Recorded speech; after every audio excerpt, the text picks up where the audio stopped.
It is such an honor for me to welcome all of you to this session. We've invited you from multiple disciplines and multiple agency types so that we could take this opportunity to demonstrate the mechanics of direct care worker training in a virtual environment. What does that mean?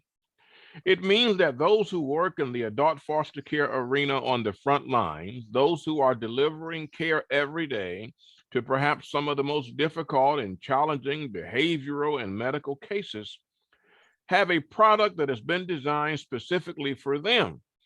And so, what is happening today is that we've brought together information and referral people, nurse care coordination from Medicaid waiver agents, and provider personnel and others from community mental health agencies so that we could demonstrate to you how the product functions. Now, we understand in most scenarios, it would not be your place to recommend a product to any provider. You may maintain a list of products that they can make themselves um, available to, or that they can go and investigate. But it is their responsibility to obtain the tools they need to remain in compliance with your contractual requirements, and we understand that. My name is Bruce McCollum, and I'm familiar to some of you. Others of you may not know me. But as the chief curriculum person here, my job is to corral the people we need so that we can get the work done in developing an educational product that also motivates and inspires. My job is to bring the professionals together to make sure that the content that we use is of the highest possible quality. What does that mean? I want you to picture me about a year and a half ago, maybe 2 years now, sitting in Philadelphia with three retired FBI agents whom we consulted with. We paid. Why? Because I was rewriting a course on human trafficking with a focus on victim identification. I won't disturb your thinking with some of the things I had to listen to from these seasoned former investigators. But I will tell you, it is those kinds of experiences that allow us to develop the best possible product for those who rely upon us for people development in long term care. So, what's today's rather brief presentation going to involve? Well, first, I'm going to dip into the curriculum. I'm going to show you how a course is kind of put together, how the contents mesh. What does that mean? What that means specifically is I'm going to show you the mechanics of A to Z on starting a subject, ending a subject. Now, bear in mind, somebody could start and end at any time they so choose. My goal is to just show you the quality of the content, and that will include some of the video presentations. And we hope to be done in about 30 to 35 minutes, so this is not an extremely lengthy presentation. The courses that I'm going to discuss with you today are Philosophy and Role of Residential Services, Person-Centered Planning, Advanced Medication Administration, and Suicide Awareness and Prevention. And then Elijah and Ian are here, two of my colleagues, and their focus is a bit different. Ian is going to demonstrate to you how we can internally, as the host of the education and training, how we can, as the host, determine what progress someone has made. So, if a community mental health officer has a question, if licensing has a question, we can answer that for them. No, this person did not complete this training. They got through 28% of it. Here's the sections they did. And then what Elijah is going to demonstrate to you is how he can form an electronic group among those who are associated with a specific employer. And then on a weekly basis, that employer receives an email telling them what progress, if any, their employees have made. You're never proud of it, but we've had situations where an employer will even call us and say, I have not received completion documents, and this one is finished, and that one is finished. And we go in, and they've only signed in and set up an account. They've done nothing in the school. So that weekly report educates them on that.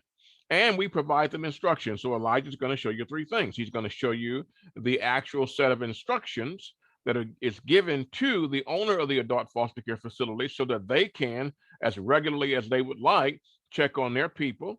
He's also going to show you how he groups them based upon a discount code that we assign to them, and that's proprietary to each individual home. And then he's going to show you a sample of a completion document. It's 13 or 14 pages because it covers every subject in the school, but he'll show you a sample of that. And of course, Ian will show you how, in fact, we can determine where somebody might be. So I'm going to share my screen now. and I'm going right into the school. Now, typically, somebody who would access this training would start at the landing page designed for this training. And that's easy, directcareworkertraining.com. What do we call that person who is in the adult foster care home on the front line, managing the daily lives of residents? A direct care worker. So what is their landing page to access training developed specifically for them? directcareworkertraining.com. directcareworkertraining.com. Now, this is the first section, the philosophy and role of residential services. That big red square is always as loud as it is color-wise for a reason. It attracts attention. And we use graphics rather frequently in this product because, again, you want to grab attention. There's always an introduction that explains to the user what they should try and accomplish in this area. Notice these two. One, how your day-to-day responsibilities are best managed to maximize your effectiveness. Two, how your viewpoint toward residents can impact the delivery of care. So right away, we climb two very important mountains. One, your responsibilities and the connection. And two, your attitude. And those two things are the immediate focus. And then there's a video presentation as well. Videos have one design: to make things interesting. Do you agree? Let's listen to this one. As a direct care worker, you have so much to accomplish on every shift. And for that reason, this course is designed to mold your thinking about the best way to approach your duties. Much of it is prepared with residents who have mental illness and/or developmental limitations in mind. However, its principles are just as applicable for the elderly, those with medical fragility, those with traumatic brain and spinal cord injuries, and others. Take your time as you proceed through each section, remembering the first section is a bit lengthy and a notepad can enhance your learning. Thank you for allowing our family to serve your family, and thank you for taking direct care work in group homes seriously. I bet you would agree that an introduction like that, a video introduction, can help to prepare the mind. And that's what sets this training apart from so many in the marketplace. Of course, this was developed by Michiganders for Michiganders, and I believe that has value too. Let's move on now. Notice that first thing in the curriculum is that we define what a vulnerable adult is. Any person who requires the regular assistance or supervision of others to manage the activities of daily life. Why do we do that? Because vulnerable adult is a term that they're going to see throughout their training. That's why. Then you'll notice there's an image, and then there's a couple of paragraphs of words, and then another image. What is the purpose of that? As we discussed earlier, this product is designed to gain and to hold someone's attention, and you cannot do that without appropriate imagery. And for those who may not like a lot of learning, or we show a lot of book learning, or for those who find it challenging for whatever reason, you can enhance the likelihood that they will gain significant benefit if there are images used and used appropriately. You will also see multicultural images of humans throughout the course as well. In this section on the philosophy and role of residential services, we're getting into the assessment. What is the purpose of it? Why do we even conduct them? It's a tool that has value for you. The more you know about that resident, the better equipped you are to serve them effectively and safely.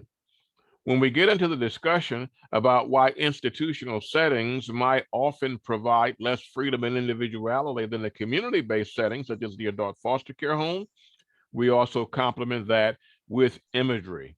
Do you notice the messages being sent? Typically, in a room within a nursing home, you would not find a chair of that comfort, not that kind of furniture as a rule. And so we use symbols like that to complement the written word. That is what sets it apart, the freedom and individuality enjoyed that contributes to a person-centered environment. And then periodically, you'll see a square like this. What points have you learned so far? These are designed to encourage the student to stop. No matter what they're learning at the moment, just stop. No matter what you're enjoying so far, just stop and reflect upon what you've taken in so far. Okay? Throughout the course, there are also various audio learning points. The audio learning points are designed for the very same reason, to enhance the learning altogether. What they in Thank you fact for do stopping for this is quick just that. audio point. I'm going to start it Real over, okay? Thank you for stopping for this quick audio point. The real point being made here is that in institutional settings, independence can be taken away when all of the support services a person needs are completed by other people. You work in a community-based environment, which means that to the extent possible, recognizing the limitations of your residents, you want to assist them to be as independent as possible, especially when it comes to the execution of daily tasks. Again, what is the goal? The goal is simple. We'll go back into the curriculum now. We're going to go to our next section. The goal is to use a voice or to use an image to promote learning. And you will find that throughout this product. We're going to move on now. This shows you all of the individual sections. And so we're going to bridge now to person-centered planning. Person-centered planning is designed to accomplish one thing, and that one thing is to remind a direct care worker that not every resident is the same, and they're not, and therefore they can approach it that way. This is also not a landlord-tenant situation. Let's take a look at the words and then the images that complement them. Person-centered is not a very unique term, but one that carries with it power and resolve. Accordingly, this self-study course was written for community care providers to help you better understand what the concept involves. We get to the heart of what it means to run a residential care program that centers around the needs of the resident. Needs of the resident. Notice this. Person-centered planning considers the involvement of the resident, other members of the treatment team, in planning, arranging, and monitoring key services who are developmentally disabled or mentally ill resident. Using an individualized plan of service, which includes a treatment plan, a resident can be fulfilled and served based upon specific personal needs. Then everything I just said is now complemented by this image. You will notice that we do bounce around when it comes to cultures for that various reason in our images. This is a large world, and we want to showcase everyone. Again, the image complements the written page. And then there's another audio point for the same thing. I'm bouncing from words to video to audio. When I get through with that section, I've learned something. There's something I can remember. That's the goal. Now, I've been around the adult foster care community for over 30 years. When I grew up, there were 2 adult foster care homes on the block where my family lived. I understand the needs of those residents are certainly an individualized matter. What does that mean? Well, any clinical professional will tell you that you can never take a cookie cutter approach when you're dealing with humans. We're all different. Different likes, different dislikes, different preferences, different prejudices, different backgrounds, different cultures, among other things. We even have different spiritual beliefs. And for those who dabble in the world of politics, there's differing political beliefs.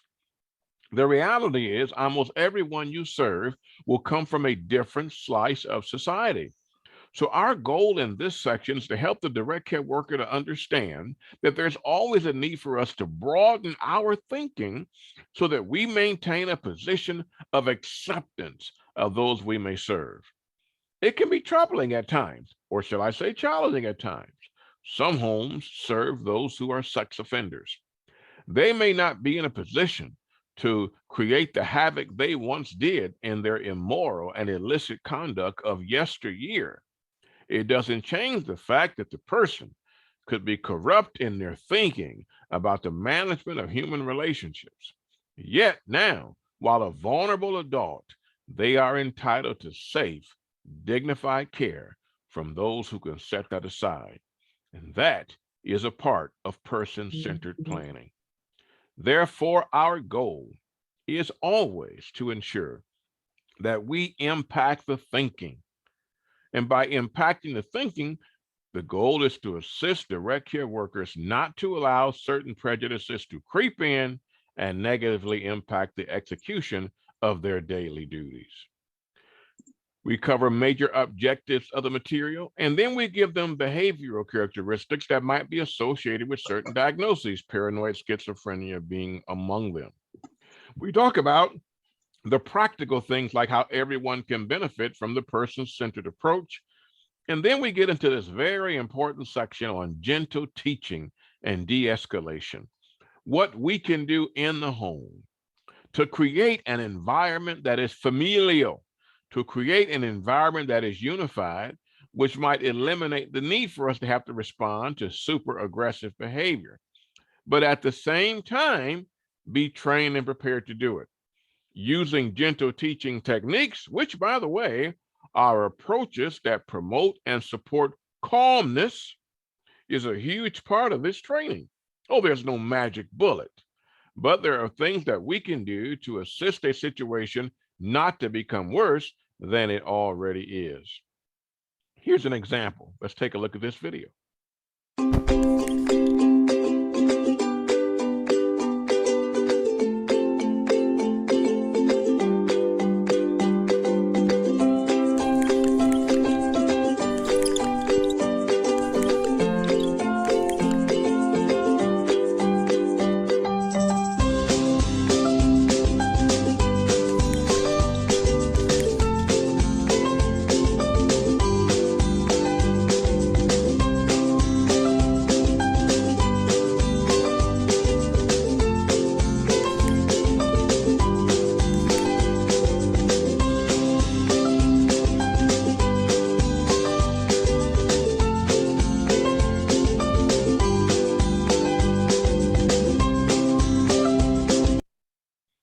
If not one paragraph in this training stays in the mind of the direct care worker who is using it, the images and the contents of a video will. Will you indulge me? Let's move on. Let's go now to advanced medication administration. Advanced health and medication is an important course because you're looking at the different systems of the body. Basic medication administration covers medication inventory, medication storage, medication distribution, what the definition of medication administration is versus giving somebody medication. But of course, in advanced medication, we look at the systems of the body and how certain medications can impact that. Let's take a look at another video presentation.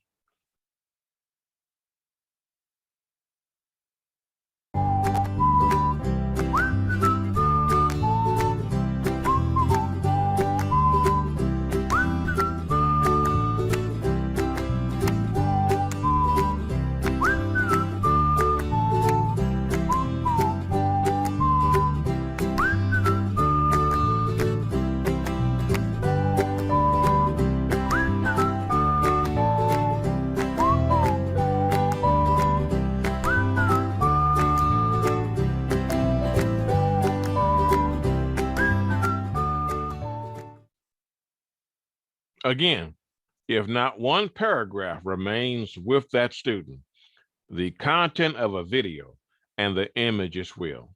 In this section, we get into medication abbreviation. Oh, you see those all the time.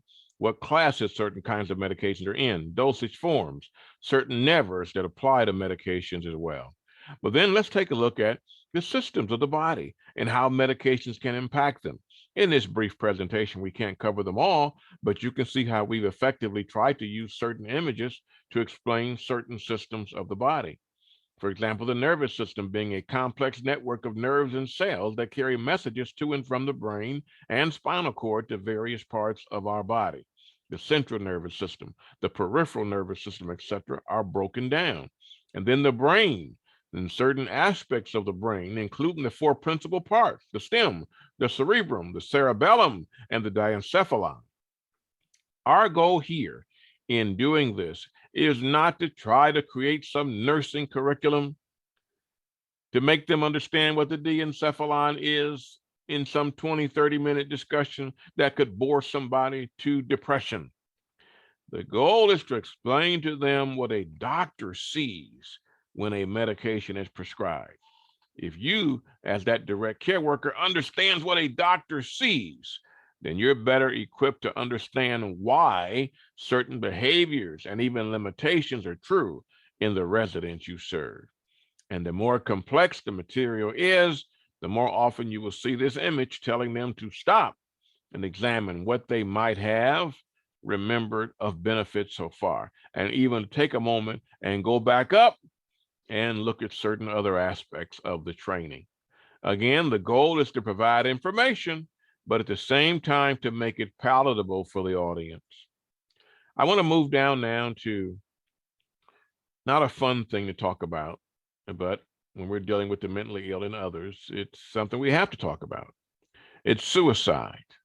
And yes, we deliberately use the term self-murder to grab the attention of the direct care worker. And one of the reasons we put this here is because 2 community mental health agencies ask us to do it.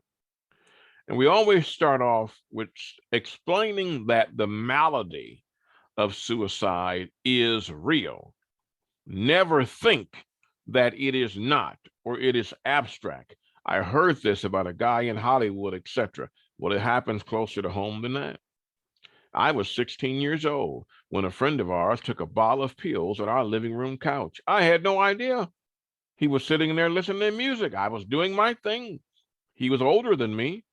Next thing you know, I'm looking for my mother to let her know what had happened so that we called an ambulance and poison control. He survived it, but it was a traumatic event. It's important that direct care workers know that somebody could be admitted to the home who was contemplating suicide from the day they arrive. We don't want to indicate who we think that might be. We are not in the business of going around playing suicide detective, but what we do want to do is to be alert to certain triggers that could impact some of our residents, and knowing their history matters. The fact that that resident came from this wealthy family and their mental illness became too much for them to manage, and that's why they're in your home, is not a factor. A person's financial and societal status does not stand in the way of a suicide attempt. Suicide and suicide attempts occur among that group of the population just as much as with anyone else. And that is why we want to be aware of the malady and to address it appropriately in the group homes. There is a section on warning signs. Of course, humans are complex individuals, and all the warning signs will not apply the same. However, we do provide them with a few, including the expressions of hopelessness and helplessness. Have there been previous suicide attempts? Perhaps there's some personality changes that are rather extreme. And then, of course, there is depression, lack of interest in future plans, or even wanting to discuss it. And then, of course, at the end of every section, there is a review. And that review is something that we can chronicle. And what I'm going to do now is turn this presentation over to a co-host. And what Ian is going to do is going to show you one of the mechanics of the product. One of those mechanics is how we can internally determine what progress someone has made. And the reason for that is because we could be contacted by email, by phone. It could be by a community mental health officer. It could be by a licensing official asking us if a certain individual has received certain training. It doesn't happen all that often, but it can. And so we'll show you how we can look at a person and determine what they've done in the school. After he's done, he will bridge to Elijah. And what Elijah is going to do is show you how we take the code that is assigned to a subscriber. The subscriber is the home. And then that code is used to associate their employees with that facility. Then on a weekly basis, they get a report of the progress that everyone's made using their code. So Elijah will show the dynamics of creating that code, putting people in it, and then he'll show you a copy of the instructions that are provided to the home so they can check on their people themselves at any time they want. And then he'll show you a sample of the completion document that is provided. So I'm going to let the screen go now and go to Ian Clark. and then let him do his thing, and then he'll bridge to Elijah, and then I'll come back for some final comments. As was mentioned, my name's Ian Clark. I am lead graphic designer, and I'm also administrator of the school. I'm first showing you the dashboard that you would find when you come into the school to check on your students' progress. Yours will look slightly different, as you won't have this teaching section, because this is for those that make courses. So that will be different, and the activity won't have as many registrants. So it will be easier to navigate. But what I'm going to show you now is one of my favorite features as far as our product, and that's how you can track your students' progress. And to give you an example of that, we're going to scroll down a little bit here under this activity section. And as an example, we're going to use Brian here. And he's currently working on a direct care worker course. And you can see that he's made some progress here. We see this blue bar. If he was done, this blue bar would be all the way to the end. But if we click on this, we actually see the exact content that he's completed thus far. He's at 13% completion, 25 steps out of 188. We can see what exact sections that he's completed by scrolling through the sections. Now, the reason why this is a key feature is because maybe there's a situation in the home where you want him to go to a specific section right away. Well, you can see if he's done that section so far by checking this area. Now, if we go hit the back button here, we can also see recent activity. So you can monitor at what time he completed what course on what day to see the activity level that he's completing the courses in. This can tell you that if he needs to maybe go at a more accelerated pace, or if he's doing quite well in that area. Also, in this section, again, we can check on the reviews, his answers, and how he's replied. To go further into the review aspect of monitoring, we can hit the review section here, and we actually see which review sections he has completed. So that is this area right here. And if we click on it, we actually get his answers to the questions that were provided and to see how his responses were. So you can also get the aspect of if he's learning and where his mind is after he's reviewed these course lessons. So this is the feature of tracking your students' progress. And that's it for me. Now we'll move on to Elijah's presentation.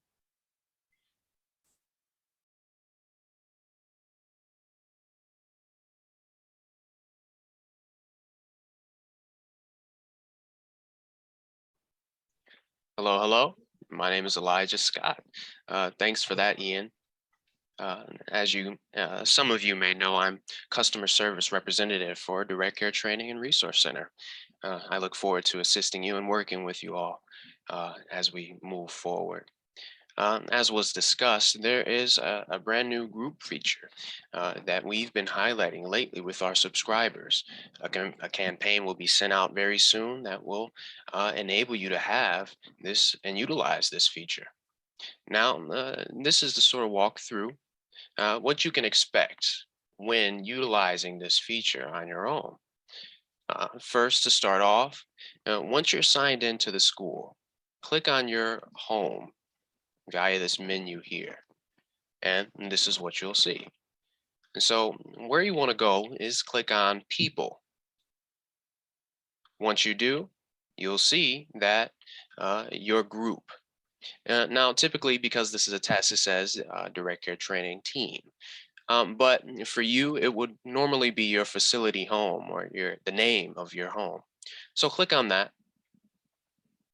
And if you'll scroll down here, you will see the number of members within this group, AKA the employees.